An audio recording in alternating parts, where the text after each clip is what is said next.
To buy stock at Webull. First, go to Watchlist tab from bottom, click the search button from the top right corner, and search for the stock that you want to buy. After selecting stock, click on Buy. Here, we have different options to buy stock. Number 1 is Stop. It is used to trigger a specific price to place an order automatically. OTO, not much important at this time. For beginners, majorly focus on limit and market. Here in the limit price, enter the price at which you want to buy.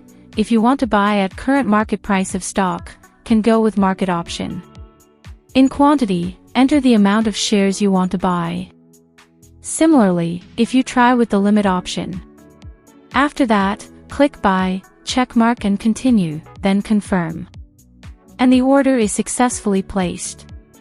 Can check holdings from the main dashboard under My Position tab.